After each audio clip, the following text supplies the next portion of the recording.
Les gens commencent la musculation pour prendre de la masse musculaire. Vous allez me dire, bravo mon gars, t'es trop intelligent, mais restez un petit peu, vous allez voir où je veux en venir. Sous prétexte que la musculation sert à s'hypertrophier, à prendre de la masse musculaire, alors les gens se cassent la tête pour savoir quel type d'organisation de séance il faut avoir. Est-ce qu'il faut faire tout le corps à chaque séance, qu'on appelle du full body, ou est-ce qu'il faut séparer les groupes musculaires, faire ce qu'on appelle des splits? Ok, tout ça c'est passionnant, mais peu de gens se posent aussi la question suivante. Est-ce que l'organisation en full body ou en split a une incidence sur la perte de masse grasse? Parce que quand même, prendre de la masse musculaire, ça intéresse beaucoup de gens, mais perdre de la masse grasse, ça intéresse aussi un paquet de monde. C'est la question que vient de se poser une équipe de recherche brésilienne. Pour la petite anecdote, si vous suivez régulièrement mes vidéos, vous allez voir souvent des études brésiliennes sur la musculation.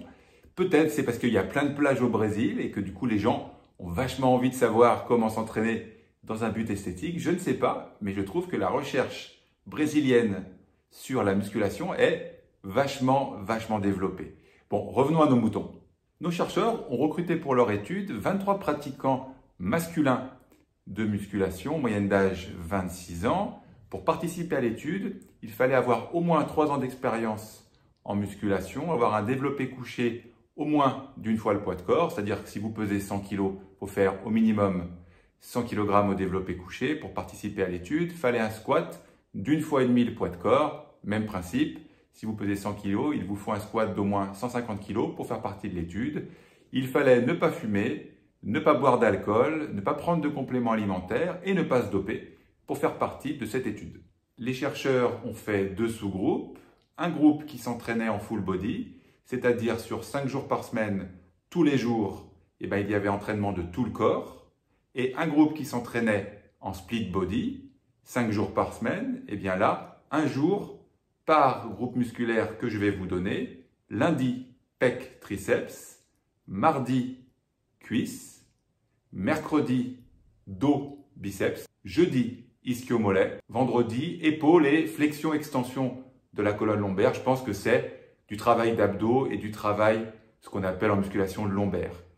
Voilà pour les 2 groupes. Pour pouvoir comparer ces 2 groupes, il y avait un nombre de 75 séries dans les 2 groupes, qu'on puisse comparer les choses.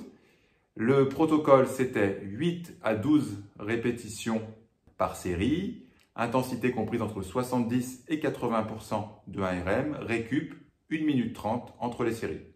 Les chercheurs ont mesuré la masse grasse de tout le corps avec un appareil que l'on appelle le DEXA. D'autre part, ils ont veillé pendant l'étude qui a duré donc 8 semaines, un entraînement de 8 semaines, ils ont veillé à ce que le ratio protéines, glucides, lipides de tous les participants soit similaire pour pas qu'on puisse dire les résultats sur la masse grasse sont influencés par l'alimentation. C'est évident, mais faut-il encore le préciser? Donc le résultat est clair, net et précis et tient en quelques mots. L'entraînement de type full body fait perdre plus de masse grasse sur tout le corps que l'entraînement en split body. Point à la ligne. Avant de passer sur l'explication de cette étude, 3 limites à cette étude. Première limite, l'absence d'un groupe de femmes. C'est toujours pareil, c'est très souvent le cas dans les études. Quand il n'y a pas des groupes mixtes, il y a bien plus souvent des groupes masculins, comme si les femmes n'avaient pas envie d'être plus musclées ou moins grasses. Donc c'est une profonde injustice. Mais c'est malheureusement la réalité. Deuxième limite, l'effectif. Alors l'effectif n'est pas suffisant pour être généralisé, universalisé, c'est évident. Ceci étant, c'est un public confirmé en musculation, ce qui explique aussi que ce n'est pas si évident que ça d'avoir des centaines de personnes dans une étude. Bon, il n'y a jamais des centaines de personnes dans une étude en musculation, mais vous voyez ce que je veux dire. Donc comment se comporter vis-à-vis d'une étude comme ça, qui a un effectif sympa, mais trop limité pour être généralisé, il faut le voir comme une piste de réflexion, une piste de travail. Vous prenez les résultats de cette étude, vous essayez de l'adapter à vous ou à vos athlètes et voir si ça fonctionne ou pas. C'est des pistes, des premières pistes de travail. Il faudra voir après d'autres études, dans d'autres contextes peut-être, pour affirmer ou modérer le résultat de cette étude. Dernière limite, il n'y a pas de mesure de la dépense énergétique hors de l'entraînement. C'est-à-dire qu'on a mesuré ce qui se passait à l'entraînement, très bien. On sait ce qu'on dit de faire à nos sportifs, mais par contre, qu'est-ce qu'ils font le reste du temps? Est-ce qu'ils sont très actifs? Est-ce qu'ils marchent beaucoup? Est-ce qu'ils font plein de trucs qui ne sont pas des activités sportives, mais qui consomment des calories? Ça, ils n'ont pas pu le faire.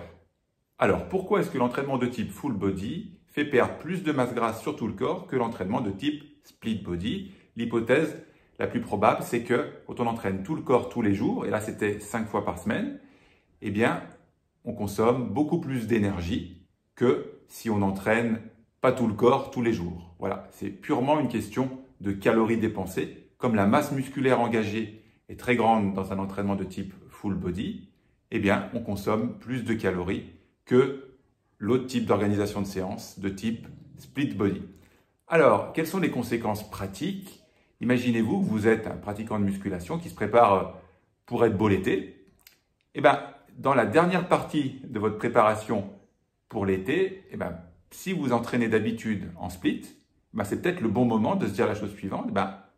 Sur les dernières semaines ou les derniers mois qui aboutissent à la plage, pourquoi pas, à ce moment-là, passer d'un entraînement en split à un entraînement en full body. En se basant sur le résultat de cette étude, vous risquez peut-être de diminuer la masse grasse sur tout le corps sans avoir finalement à vous occuper de ce que vous mangez. Si vous restez comme d'habitude et que vous augmentez les dépenses caloriques liées à l'entraînement, peut-être que ça peut faire le job. En tout cas, c'est une piste intéressante. Ça permet donc de jouer plus sur les dépenses énergétiques, moins sur la restriction calorique, la restriction alimentaire pour perdre de la masse grasse. Par contre, faites gaffe à un truc, si vous passez du split à un entraînement de type full body, gardez le nombre de séries identiques entre les deux planifications. Dans l'étude, rappelez-vous, il y avait 75 séries, ou en split, ou en full body. C'est sûr que si vous changez l'organisation de vos séances, mais vous changez aussi le nombre de séries, ça ne va pas marcher. En clair, vous essayez de garder tout identique, mais vous organisez les séances différemment. Mardi dernier, dans ma newsletter, j'ai traité deux choses. J'ai traité des rappels de force. Par exemple, quand on est en période de compétition, il y a plein de compètes, il y a plein de séances techniques à faire.